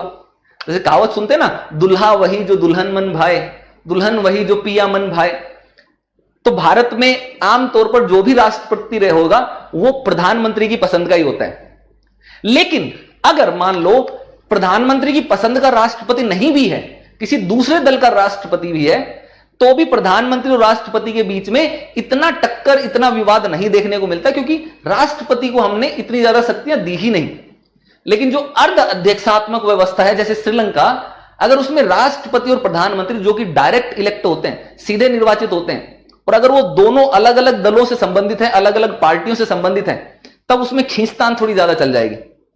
तो इसलिए हमारी जो प्रणाली है वो इन सभी से बेहतर प्रणाली है और इसमें हमें ज्यादा समस्या देखने को नहीं मिलती है। ठीक है, फ्रांस, रूस और श्रीलंका ये तीन देश ऐसे हैं जहां पर अर्ध अध्यक्षात्मक व्यवस्था आपको देखने को मिलती है। तो ये कार्यपालिका के प्रकार हैं, इसको अच्छे से टाइप करा करके आपके लिए ला दिया है।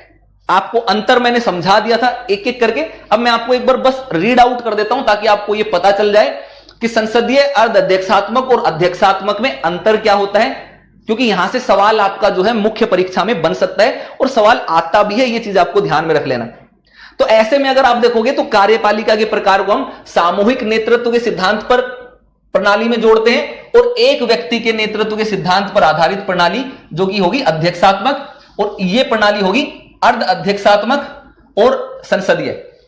तो संसदीय में देखोगे तो सरकार के प्रमुख को क्या कहते हैं, प्रधानमंत्री कहते हैं। इसमें यहां पर अर्ध अध्यक्षात्मक में देखोगे तो यहां पर भी सरकार का प्रमुख प्रधानमंत्री ही होता है। लेकिन अध्यक्षात्मक में सरकार का प्रमुख जो है वो राष्ट्रपति होगा। यह एक बुनियादी अंतर कर लेना है कि इसमें राष्ट्रपति होगा सरकार का प्रमुख और राष्ट्र का प्रमुख, दोनों प्रमुख राष्ट्रपति रहेगा। इनमें दोनों प्रमुख अलग अलग रहेंगे। राज्य का प्रमुख, देश का प्रमुख राष्ट्रपति और सरकार का प्रमुख प्रधानमंत्री। अब यहां पर जो प्रधानमंत्री जो होता है संसदीय प्रणाली में, वो बहुमत दल का नेता होता है विधायिका में। अर्ध अध्यक्षात्मक में क्या होगा कि बहुमत दल का नेता नहीं बल्कि सीधा चुनाव होता है, डायरेक्ट वोट होता है प्रधानमंत्री के लिए। तो इसका मतलब दोनों का चुनाव जो है वो प्रत्यक्ष मतदान से होता है। और अध्यक्षात्मक में भी क्या है कि वहां पर भी किसी भी संसद में उसको बहुमत की आवश्यकता नहीं है, यहां पर भी राष्ट्रपति का चुनाव प्रत्यक्ष तौर पर ही होता है, डायरेक्ट इलेक्शन होता है। तो यह बुनियादी अंतर आपको यहां पर समझ में आ जाएगा। ठीक है, एक और चीज देख लेना है कि यहां पर हम विधायिका के प्रति जिम्मेदार होता है हमारा प्रधानमंत्री। अर्ध अध्यक्षात्मक में प्रधानमंत्री जो है यह भी विधायिका के प्रति जिम्मेदार होता है। लेकिन अध्यक्षात्मक में, जिसको हम प्रेसिडेंशियल फॉर्म ऑफ गवर्नमेंट बोलते हैं, राष्ट्रपति वाली प्रशासन प्रणाली बोलते हैं, उसमें वो विधायिका के प्रति जवाबदेह नहीं होता। यानी कि वो पार्लियामेंट के प्रति बिल्कुल जवाबदेह नहीं है, क्योंकि वो डायरेक्ट इलेक्ट होकर के आए। तो डायरेक्ट इलेक्ट होकर के आए तो सामूहिक प्रतिनिधित्व का कोई सिद्धांत लागू नहीं होता। यहां पर एक व्यक्ति के नेतृत्व का सिद्धांत लागू होता है, यहां पर इन दोनों पर सामूहिक नेतृत्व का सिद्धांत लागू होता है। ठीक है, अब अगर मैं आपसे पूछूं ब्रिटेन और भारत दोनों में संसदीय प्रणाली है, अगर मैं आपसे यह कहूं कि भारत और ब्रिटेन दोनों ही राष्ट्र जो हैं वो संवैधानिक संसदीय प्रणाली है उनके अंदर, तो क्या यह कथन सही होगा? हां या ना में आप मेरे को उत्तर दीजिए, जल्दी से आंसर दीजिए। चलिए, आप सभी का आंसर आना चाहिए कि अगर मैं आपसे कहूं कि दोनों में संवैधानिक संसदीय प्रणाली है, और अगर मैं आपको यह कथन कहूं कि भारत और ब्रिटेन दोनों में संवैधानिक गणतंत्र है, तो क्या यह कथन सही होगा? आप एक और सवाल का जवाब दीजिए। अगर मैं आपको कहूं कि भारत और ब्रिटेन दोनों में संवैधानिक गणतंत्र है, तो क्या यह कथन सही होगा? हां या ना, जल्दी से आंसर दीजिए। इस चीज में मेरे को आपके कमेंट्स चाहिए। चलिए जल्दी से बताइए।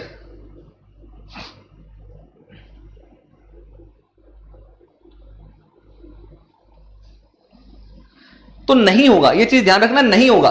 दोनों एक नहीं है, बहुत बड़ा अंतर है दोस्त, दोनों में बहुत बड़ा अंतर है। आपको यह बुनियादी कॉन्सेप्ट बनाने की आवश्यकता है।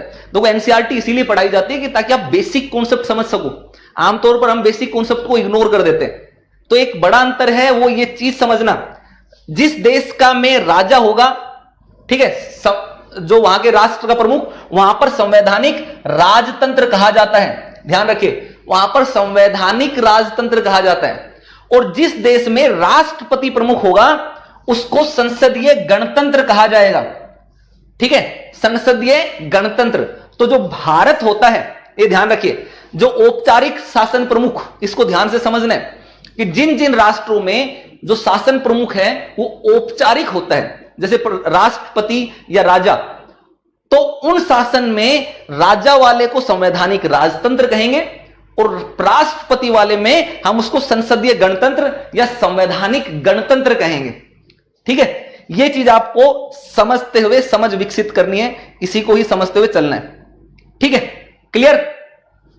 एक नई चीज आपने जानी, एक नई चीज आपको समझ में आई, और यही एनसीईआरटी का रोल है, यही इसकी खूबसूरती है एनसीईआरटी की, कि आपको बेसिक कॉन्सेप्ट जो है वो समझा देता है। चलिए अब अगले पर चलते हैं। भारत में संसदीय कार्यपालिका की बात कर लेते हैं। तो भारत में जैसे ही आप इस संसद देखोगे तो जो भी कुछ होना होता है वो सब यही होता है।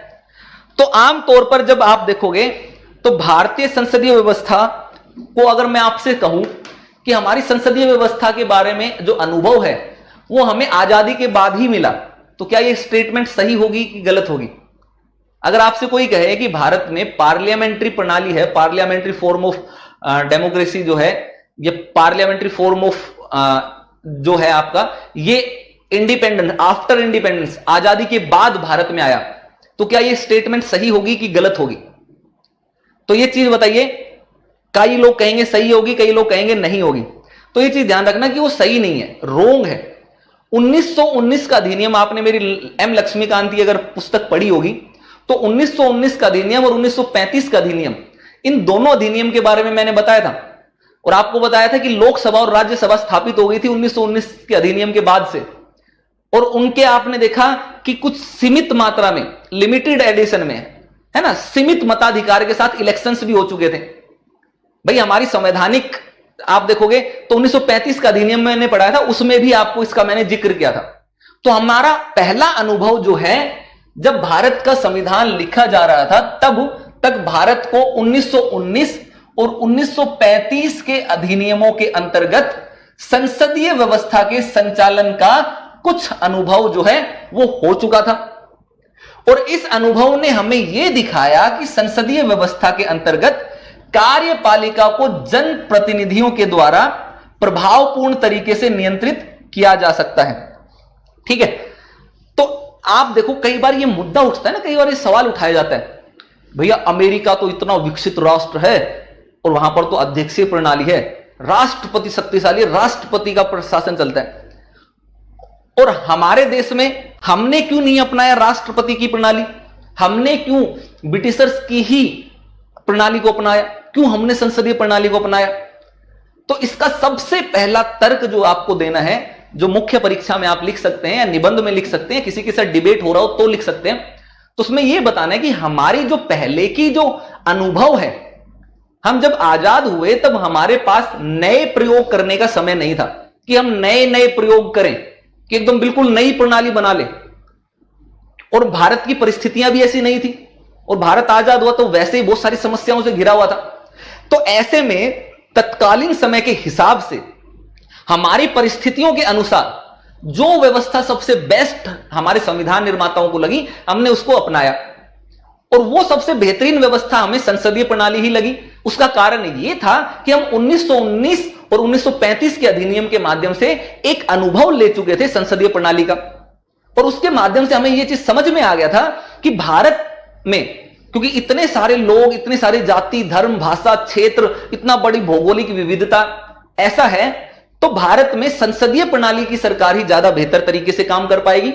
अगर राष्ट्रपति वाली शासन पद्धति वाली प्रणाली भारत में लागू कर दोगे तो भारत में वो राष्ट्रपति जो है वो निरंकुश हो सकता है, वो सत्ताधारी, मतलब तानाशाह बनने की संभावना ज्यादा हो सकती है। तो पाकिस्तान और भारत की उसमें ज्यादा अंतर नहीं रहता। तो इसीलिए हमने क्या किया, हमारे जो संविधान निर्माता हैं वो एक ऐसी सरकार सुनिश्चित करना चाहते थे जो जनता की अपेक्षाओं के प्रति संवेदनशील और उत्तरदायी हो, यानी कि जिसके ऊपर जनता का कंट्रोल हो, ठीक, और वो तानाशाह ना हो पाए। अब अमेरिका में आप देखोगे वहां का राष्ट्रपति आप अलग सिलेक्ट होता है, लेकिन वहां पर तानाशाह नहीं हो पाता है।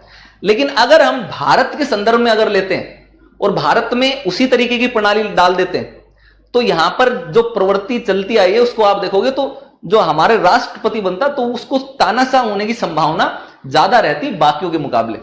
तो एक पुराने अनुभव के आधार पर हमने संसदीय प्रणाली को अपनाया। तो यही चीज इन्होंने बताई कि फॉर्म ऑफ गवर्नमेंट टू कि सरकार के स्वरूप कितने हैं। तो फॉर्म ऑफ गवर्नमेंट की बात करते तो दो तरीके होते हैं, एक जिसको हम बोलते हैं प्रेसिडेंशियल फॉर्म यानी राष्ट्रपति, दूसरा हम बोलते हैं पार्लियामेंट्री फॉर्म ऑफ गवर्नमेंट। तो ये यूएसए में है और ये भारत में है, भारत में है।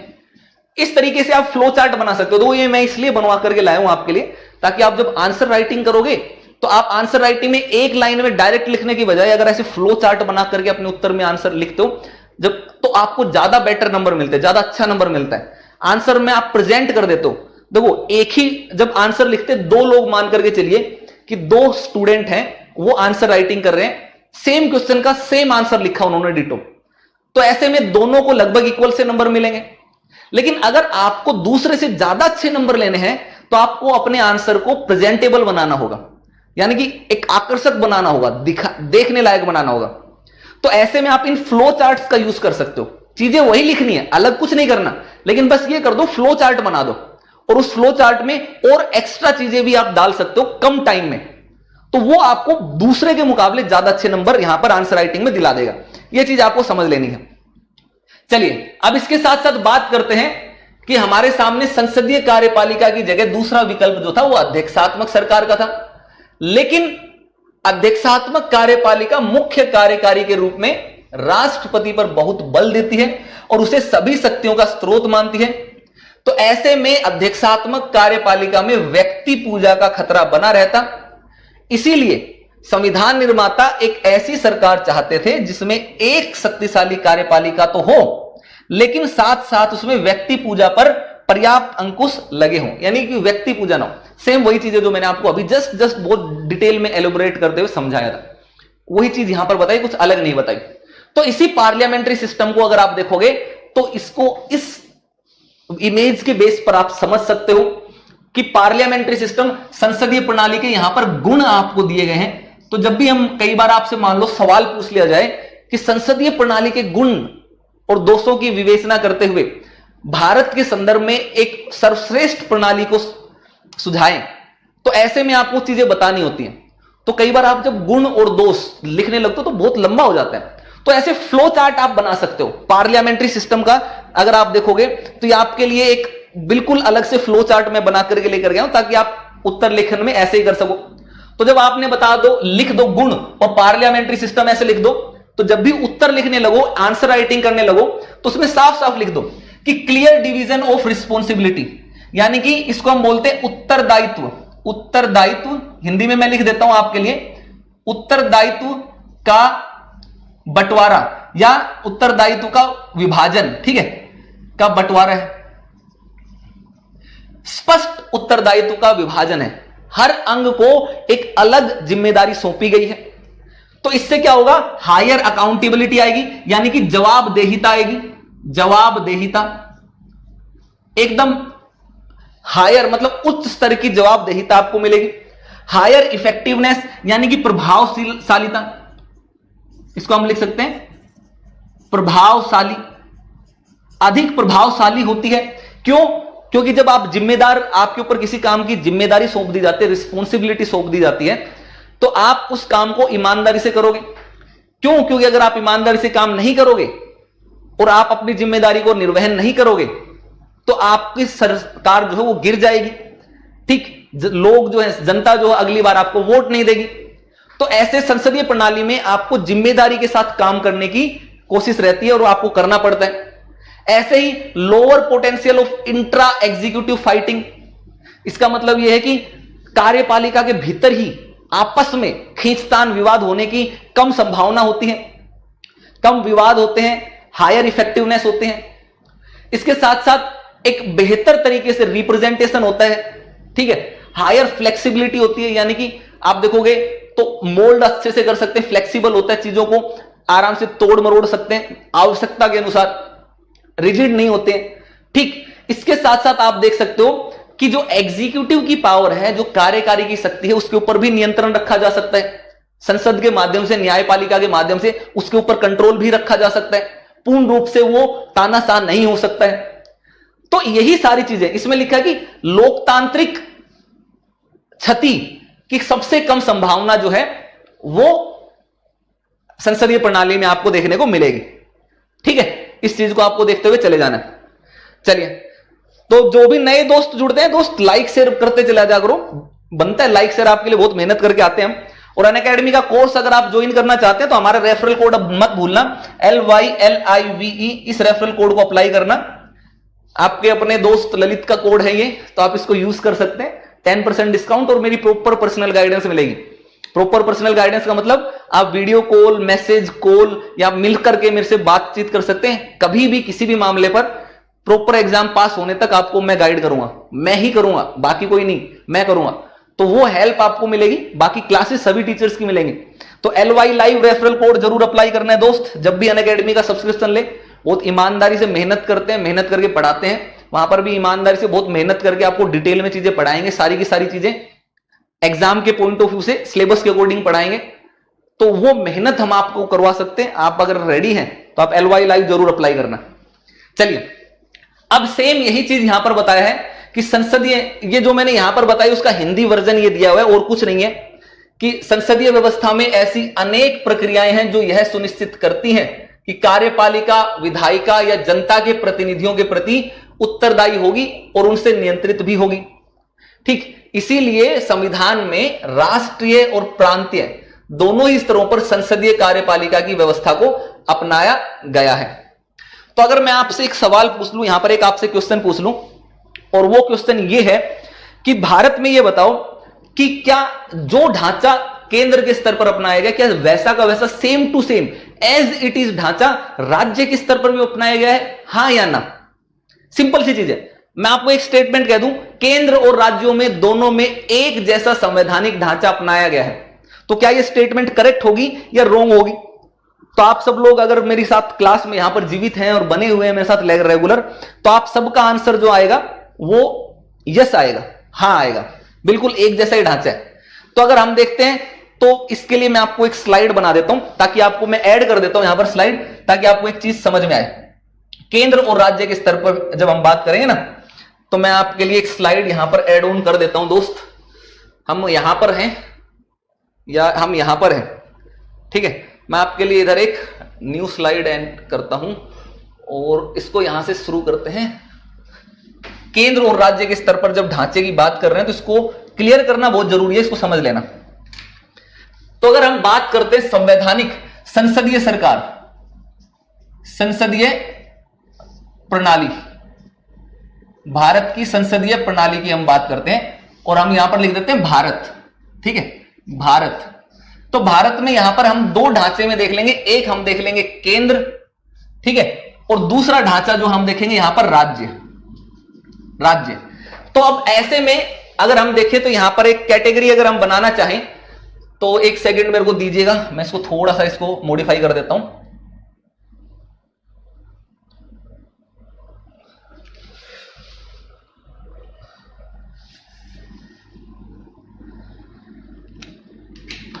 तो अगर मैं यहां पर इसको बनाऊं ऐसे, केंद्र और राज्य, इधर मैं बना देता हूं केंद्र, ठीक है, और इधर मैं लिख देता हूं तत्व, मुख्य तत्व। तो मुख्य तत्व अगर लिखेंगे तो पहला पॉइंट अगर हम तुलना का देखें तो मैं यहां पर लिखूं संवैधानिक प्रमुख, संवैधानिक प्रमुख, संवैधानिक प्रमुख। तो क्या केंद्र के स्तर पर आपको संवैधानिक प्रमुख देखने मिलता है कि नहीं? हां मिलता है ना भाई, संवैधानिक प्रमुख है केंद्र के स्तर पर। तो यहां पर हम लिखेंगे हां, और हां के साथ क्या लिखेंगे? हम लिखेंगे राष्ट्रपति। लेकिन अगर हम राज्य के स्तर पर देखें तो राज्य के स्तर पर भी आपको संवैधानिक प्रमुख देखने को मिलेगा कि नहीं मिलेगा? तो इसका उत्तर भी है हां, राज्य के स्तर पर भी संवैधानिक प्रमुख है, और उसको हम क्या बोलते हैं? कमेंट बॉक्स में जल्दी से लिख करके बताओ, फिर मैं यहां पर लिखूंगा। जैसे केंद्र में राष्ट्रपति वैसे राज्य में क्या? जैसे केंद्र में राष्ट्रपति वैसे ही राज्य में क्या? जल्दी से उत्तर दो। बिल्कुल राज्यपाल, गवर्नर। तो यहां पर आ गया राज्यपाल, राज्यपाल। अब ऐसे ही अगर हम दूसरी तुलना, यहां पर तुलना के तत्व कर देते इसको, तुलना के तत्व। अगर हम यहां पर दूसरा बनाए ढांचा तो यहां पर वास्तविक प्रमुख लिखें, ठीक है, वास्तविक प्रमुख। तो मतलब यहां पर वास्तविक प्रमुख भी है, केंद्र के स्तर पर वास्तविक प्रमुख भी है, और उस वास्तविक प्रमुख को हम बोलेंगे क्या? प्रधानमंत्री, ठीक है। राज्य के स्तर पर भी वास्तविक प्रमुख हां है, और इसको हम क्या बोलेंगे?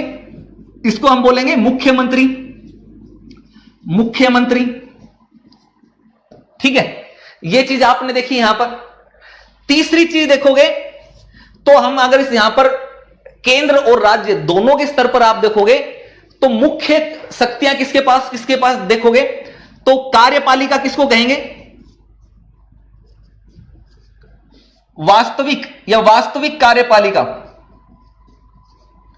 तो यहां पर हम कहेंगे मंत्रिपरिषद को, मंत्रिपरिषद। तो यहां पर भी आपको राज्य के स्तर पर भी मंत्रिपरिषद मिलती है, ठीक है। ऐसे ही कहने का मतलब आप जब देखते हो तो आपको और भी सारे के सारे जो जितने भी स्ट्रक्चर आप देखोगे, विधेयकों की प्रक्रिया आप देखोगे, कानून निर्माण करने की जो प्रक्रिया देखोगे, वो सारी की सारी एक जैसी ही मिलेगी। तो अगर हम तीसरी बोल दें तो कानून निर्माण की प्रक्रिया, कानून निर्माण, तो ये कहां होगा? यहां पर केंद्र में भी विधायिका में होगा, ठीक है, विधायिका में होगा। राज्य में भी विधायिका में होगा, विधायिका में होगा, ठीक है। और यहां पर अगर हम पांचवा अंतर, पांचवे एक और तुलना कर दे पांचवी चीज की, और वो ये कर दे कि कार्यपालिका की स्थिति अगर कर दें, ठीक है, इसमें अगर हम लिख दें कि कार्यपालिका का जो है वो विधायिका का हिस्सा होती है, विधायिका का हिस्सा होती है, हिस्सा होती है। तो यहां पर राष्ट्र केंद्र के स्तर पर देखोगे तो बिल्कुल हां होती है यहां पर भाई, ठीक है, और राज्य के स्तर पर देखोगे तो यहां पर भी हां होती है। तो कहने का मतलब आपने एक भी चीज अलग नहीं देखी, ना राज्य के स्तर पर ना केंद्र के स्तर पर। तो यानी कि जो हमारी संसदीय प्रणाली है, वो संसदीय प्रणाली में केंद्र और राज्य दोनों के लिए एक जैसी व्यवस्था यहां पर अपनाई गई है, कोई अलग व्यवस्था नहीं अपनाई गई। हां, अब अगर हम बात करें तो केंद्र और राज्य को अगर मान लो मैं यहां से हटा देता हूं और मैं यहां पर आपको एक स्टेटमेंट, तीसरी स्टेटमेंट दे देता हूं, तो उसके लिए भी मेरे को एक और स्लाइड ऐड ऑन करनी पड़ेगी। तो मैं एक और स्लाइड जो है वो आपको ऐड कर देता हूं यहां पर, और मैं आपको समझाने की कोशिश करता हूं कि केंद्र और राज्य के स्तर पर आपको सारी की सारी चीजें वैसे के वैसे ही देखने को मिलती हैं, लेकिन भारत का जो फेडरल स्ट्रक्चर है वो केवल केंद्र राज्य तक संबंधित नहीं है।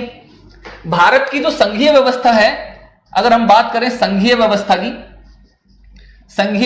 की, तो भारत की जो संघीय व्यवस्था है उसका स्ट्रक्चर इस तरीके से है, और उसमें आपको ऊपर मिलेगा केंद्र सरकार, नीचे मिलेगी राज्य सरकार, और निम्न स्तर पर आपको मिलेगा यहां पर स्थानीय सरकार।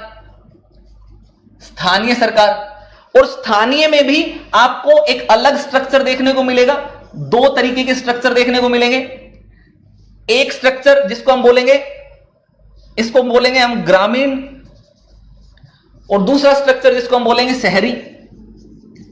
शहरी, अब इसमें ग्रामीण में भी आप देखोगे तो एक अलग स्ट्रक्चर मिलेगा ग्रामीण स्तर पर। तो ग्रामीण स्तर पर यहां पर आपको मिलेगा जिला परिषद, जिला परिषद। इधर आपको मिलेगा मध्यवर्ती स्तर में, आपको आप जब देखोगे तो पंचायत समिति या ब्लॉक समिति जिसको बोलते हैं, ठीक है, ब्लॉक समिति एक ही नाम है। और निचले स्तर पर आपको मिलेगा ग्राम पंचायत, ग्राम पंचायत। शहरी स्तर पर अगर आप ढांचे में देखोगे तो यहां पर पैरेलल ढांचा होता है जिसको हम बोलते हैं नगर पालिका, नगर पालिका, नगर निगम, नगर निगम, और तीसरा नगर पंचायत, नगर पंचायत। अब ये हो गया ढांचा हमारे कहां पर, केंद्र और राज्य के और स्थानीय स्तर पर। अब आप मेरे को ये बताओ कि सिंपल सी चीज है, आपको अगर मैं ये कहूं कि भारत में केंद्र, राज्य और स्थानीय स्तर पर तीनों स्तर, ये बताओ संसदीय व्यवस्था एक जैसी है, तो क्या ये स्टेटमेंट करेक्ट होगी या रॉन्ग होगी? अब इसमें आप सबका मेरे को आंसर चाहिए। अगर मैं आपसे कहूं कि केंद्र और राज्य दोनों ही स्तर पर एक जैसी संसदीय व्यवस्था है, तो क्या यह चीज सही होगी या नहीं होगी? जल्दी बताओ।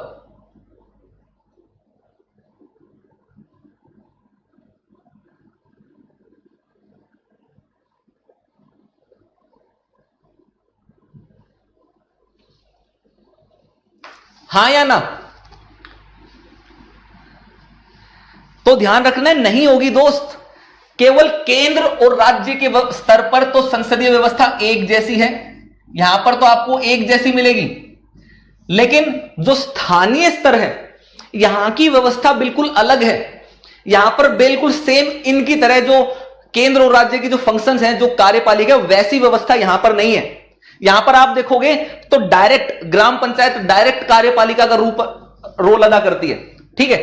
तो यहां पर संसद जैसी स्थिति या राज्यपाल संवैधानिक प्रमुख या वास्तविक प्रमुख कहीं पर देखने को नहीं मिलेगा। क्या आपने सुना है कभी कि ग्राम पंचायत का संवैधानिक प्रमुख अलग है और वास्तविक प्रमुख अलग है, या नगर निगम या नगर पालिका का संवैधानिक प्रमुख अलग है और वास्तविक प्रमुख अलग है? ऐसा तो कहीं सुना ही नहीं होगा। तो यहां तक ढांचा जो है, ये ढांचा अलग हो जाता है। और इसका कारण ये है, इसका बुनियादी कारण कई बार आपसे पूछ लिया जाए कि ये ढांचा अलग क्यों रहा, तो इसका मेन कारण जो है वो ये है कि हमारे मूल संविधान में, ध्यान रखिए, हमारे मूल संविधान में केवल दो ही ढांचे थे, जो हमारा मूल संविधान है उसमें आपको केवल इस तरीके का ढांचा देखने को मिलता है। ऊपरी स्तर पर आपको केंद्र मिलेगा और निचले स्तर पर आपको राज्य मिलेगा। स्थानीय शासन जो था वो आपको वहां पर था ही नहीं। ये कब आया? ग्रामीण और शहरी, ये आया आपके 73rd अमेंडमेंट से, 73वें संविधान संशोधन से। और शहरी कब से आया? 74वें संविधान संशोधन से, यानी कि बाद में आया। तो जब बाद में आया तो बाद की तत्कालीन परिस्थितियों के अनुसार फिर हमने ये व्यवस्था बनाई। आजादी के ऑलमोस्ट आप देखोगे तो लगभग आपके 45 वर्ष के बाद हमने ये व्यवस्था अलग से बनाई। हां, अगर ये व्यवस्था आजादी के समय से ही होती तो तीनों स्तर पर आपको एक जैसी व्यवस्था देखने को मिल सकती थी। लेकिन आजादी के समय मूल संविधान में केवल केंद्र और राज्य का ही कॉन्सेप्ट था। ये संघीय व्यवस्था, ये जो फेडरल स्ट्रक्चर है, ये आपके यहां पर बाद में बना। ठीक है, चलिए, तो ये चीज आपको समझ में आ गई। तो सेम वही चीज, ये पूरा का पूरा स्ट्रक्चर, ये जो गुण है, ये जो बेनिफिट्स हैं, इन बेनिफिट्स को आपको जब भी आप आंसर राइटिंग करोगे तो आपको आंसर राइटिंग में लिख देना है। ठीक है, चलिए अब अगली चीज पर पहुंचते हैं यहां पर। तो होपफुली आपको क्लास अच्छी लगी होगी। अच्छी लगी तो लाइक शेयर जरूर करना, कमेंट करके बताना कि कैसी लगी क्लास। साथ ही आपको एक और इंपॉर्टेंट चीज मैं बता देता हूं, और भी इसके आगे नए पार्ट आते रहेंगे रेगुलर, टाइम टू टाइम जो है। इसके जो बाकी के पेंडिंग एरियाज हैं, बाकी के पेंडिंग क्लासेस हैं, वो ऐसे ही मेगा मैराथन सेशन में आते रहेंगे। उनके लिंक अगर चाहिए, उनकी इंफॉर्मेशन चाहिए या फ्री पीडीएफ चाहिए तो ये टेलीग्राम चैनल ज्वाइन कर लीजिएगा। इस टेलीग्राम चैनल का नाम है अनअकैडमी ललित यादव की पाठशाला ऑफिशियल। फिर से बोलता हूं, अनअकैडमी ललित यादव की पाठशाला ऑफिशियल। अनअकैडमी ललित यादव की पाठशाला ऑफिशियल। अनअकैडमी ललित यादव की पाठशाला ऑफिशियल, इसको ज्वाइन कर लीजिएगा। यहां पर आपको सारी चीजें अवेलेबल हैं। आप मेरे से कांटेक्ट भी कर पाएंगे, डायरेक्ट मेरे कांटेक्ट के सब चीजें यहां पर हैं। ठीक है, जब भी कांटेक्ट करें करना। और अनअकैडमी का कोर्स अगर आप लेने का प्लान कर रहे हैं तो ये रेफरल कोड याद रखिएगा, LYLIVE। इस कोड को अप्लाई करके लेना। आपको मैं 1-on-1 गाइड करूंगा एग्जाम पास होने तक, कोई प्रॉब्लम नहीं आने देंगे, ये चीज ध्यान रखिएगा। बिना मैनेजर असिस्टेंट के डायरेक्ट बात आपकी मेरे से होगी जब भी कॉल करेंगे। कॉल बैक आपको मैं ही करूंगा, अगर मैं रिसीव नहीं कर पाया तो विदिन 36 आवर्स आपके पास मैं कॉन्टेक्ट कर लूंगा। ठीक है, क्योंकि एक टीचर ही आपको सही गाइड कर सकता है, मैनेजर असिस्टेंट से गाइडेंस नहीं मिल सकती है। तो ये चीज ध्यान रखना है, क्योंकि बाद में आप कोर्स लेने के बाद फिर परेशान होते हैं कि सर हमने तो फलाना फलाना कोर्स से ले लिया लेकिन अब गाइडेंस नहीं मिल रही, क्या करें। तो उसमें हम भी कोई हेल्प नहीं कर पाएंगे, ये चीज ध्यान रखिएगा। तो आपको पहले से ही सतर्क रहना है। जब भी सब्सक्रिप्शन लें एक बार मेरे से कांटेक्ट जरूर कर लेना है, बात जरूर कर लेना है, डायरेक्ट बात होने पर ही लेना। बाकी जितनी भी हेल्प हो पाएगी वो हेल्प भी हम कर देंगे। आप फाइनेंशियली वीक हैं, अकाउंट में कोई पैसा नहीं है, तो भी मैं अपनी गारंटी पर आपका एजुकेशन लोन से सब्सक्रिप्शन करा दूंगा, ईएमआई पर, बड़ी ही कम ईएमआई पर। जो भी हेल्प, जो भी सपोर्ट मेरे से हो पाएगी वो सपोर्ट, वो हेल्प मैं आपके लिए एग्जाम पास होने तक करूंगा। कभी भी कोई प्रॉब्लम आपके लिए नहीं आने देंगे। कोड लेकिन याद रखना है LY लाइव। जब भी कोर्स ज्वाइन करें कोड यही लगाना है, LY लाइव। ठीक है, हर हफ्ते नए बैच आते हैं। ये मेरे के कुछ कोर्सेज हैं जो मैं पढ़ाता हूं, ये आप देख लीजिए। ये मेरा टेलीग्राम चैनल है, इसको ज्वाइन कर लीजिएगा। और ये मेरा कोड है, रेफरल कोड याद रखना है आपको, इसका नाम है LYLIVE। रेफरल कोड याद कर लीजिए बस, आपकी सारी समस्याओं का समाधान इस रेफरल कोड में है। बाकी मेरे से कांटेक्ट कर लीजिए, आपको कोई भी जानकारी चाहिए, कोई भी हेल्प चाहिए, डायरेक्ट टेलीग्राम चैनल ज्वाइन कीजिएगा। टेलीग्राम चैनल पर सब कुछ है, वहां से आप डायरेक्ट मेरे से कांटेक्ट कर पाएंगे, यहाँ पर सारी डिटेल्स आपको मिल जाएंगी। चलिए, तो आप सबको मेरी तरफ से बेस्ट विशेष शुभकामनाएं। एक हाई जोश बनाए रखना है, लाइक शेयर करते जाना है यार, लाइक शेयर नहीं रुकना चाहिए। आप लाइक शेयर नहीं करते, और कमेंट करके बताओ क्लास कैसी लगी। इतने डिटेल में क्लास कहीं से नहीं मिलेगी आपको। और हाउस द जोश का आंसर देंगे सभी लोग, हाउस द जोश आंसर आना चाहिए, हाई सर। बहुत बढ़िया, बहुत बढ़िया। यही हाई जोश आपको बनाए रखना है, इसी हाई जोश के साथ रहना है। ठीक है, चलिए, तो इसी हाई जोश के साथ क्लास को एंड करते हैं। आपसे मिलते हैं जल्दी ही नए नए सेशंस, नए नए टॉपिक्स के साथ, नई नई वीडियोस आपके लिए रेगुलर इस तरीके की मेगा मैराथन सेशन क्लासेस में लाता रहूंगा। चलिए, आप सबको मेरी तरफ से बेस्ट विशेष शुभकामनाएं। आप सबको जय हिंद, जय भारत, लेट्स क्रैक इट।